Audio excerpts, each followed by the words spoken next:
broker has an independent contractor agreement with a salesperson. The salesperson is an employee in New Jersey for purposes of wrongful termination, workers' compensation, the Whistleblower Act, and the law against discrimination. How many say you are employees for all those, under all those issues? Raise your hand. Well, good number. How many say that's false? Independent contractor means independent contractor. Yeah, you are employees. This is true. It's true. Just so you know the status of the law, in New Jersey, our courts have created what I call a hybrid. You are independent contractors for most purposes, but for these purposes, you are an employee, okay? And that's why you have workers' compensation and such. And so, which I will say an issue I got hit with last week at a seminar. Barry, can the broker pass on the cost of workers' compensation to the agents? No. The law in New Jersey says it cannot be passed on. There's some brokers who do it, and so I'm just here to tell you, it can't be done. And I'll just explain the rationale because I got 3 follow-up emails after that seminar. Barry, we're getting charged. Here's the rationale.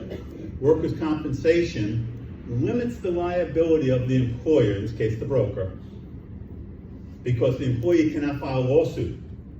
It limits the amount of, that the employee/agent can be compensated.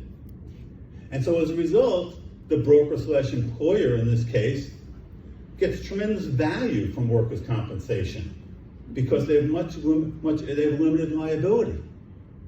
And so the courts have said, hey, employer, you're getting a benefit here.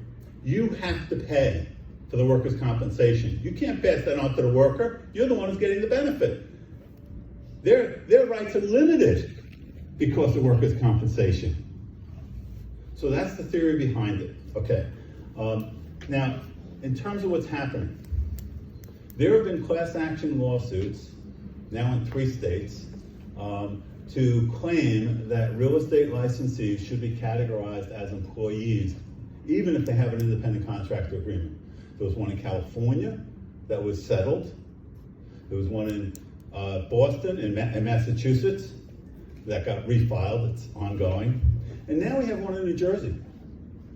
A former Weichert agent filed a class action lawsuit against Weichert, claiming that all of the Weichert agents are employees for purposes of the wage payment law. That lawsuit is ongoing, still in its infancy, I will tell you. It was just filed, I want to say in June. 2 weeks ago, there was a motion by Weichert to dismiss the lawsuit, saying it had no validity, no merit. The trial judge denied that motion. On the same day, New Jersey Realtors applied to the court to intervene in the case so we could advise the court of our position on your behalf. The court said, no, we're not going to allow you to intervene. So, as a result, yesterday, New Jersey Realtors filed an appeal with the appellate division, saying the judge was wrong, should have allowed us to intervene, to speak on behalf of the 55,000 members of the New Jersey Realtors.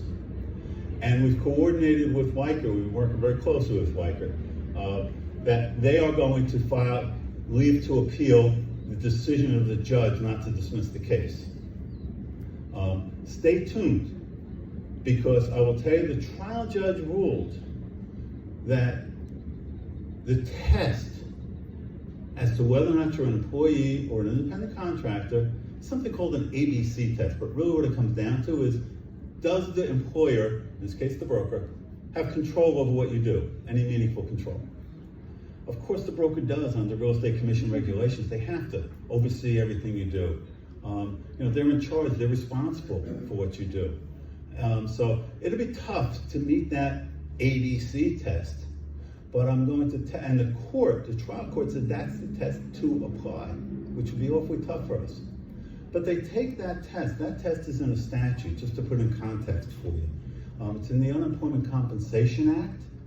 And after that, right after that test, that ABC test, the control test I call it, there are a list of about 20 exceptions that, the statute says, don't apply the test if you meet one of these exceptions.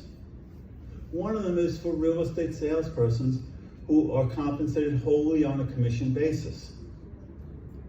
And the trial court said, I'm not going to apply those exceptions. Those exceptions were included in the statute because of the difficulty of those 20 different groups who tend to be independent contractors to meet that control test. So we think the judge was wrong in terms of what the judge decided, but that's why there's an appellate division. Wouldn't surprise me one iota if the case got up to New Jersey Supreme Court, but you should be aware that's working its way through the courts. I don't know how soon there'll be an ultimate decision on it, but your life could change in that regard, depending upon the decision of this case. Yes? Is the Weicker plaintiff in this case abject just in the lawsuit trying to in fact get additional, an adopted definition of employer, or further on to see that there's just compensation of any discrimination within the system? What's the crux of I'm not going to read into the plaintiff's mind. He's a former Weicker agent, now working with another broker. I'm just going to say that it's a class action. He stands to make some money. I was told when he left Weicker it was under less than good circumstances. And I'm going to leave it at that. Bottom line is he has a right to be a named, representative of this class action. And I'm not going to cast any aspersions on him or anybody else. I don't think that's appropriate. So I don't know his motives. I can only speculate, and that doesn't really get us anywhere. Any other questions on this? Okay, stay tuned.